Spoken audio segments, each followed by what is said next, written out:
Hi everyone, welcome my YouTube channel. My name is Indrani.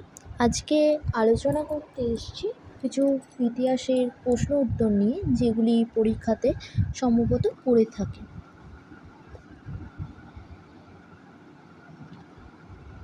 শুরু করা যাক।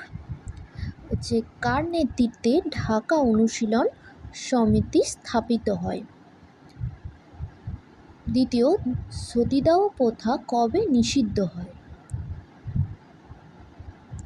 তৃতীয়, মহলওয়ারি বন্দোবস্ত কোথায় চালু হয়?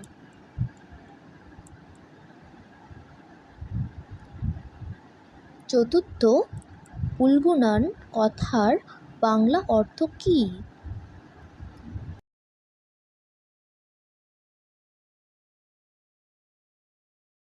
পঞ্চম, মহাবিদ্রোহের সময় গভর্নর জেনারেল কে ছিলেন?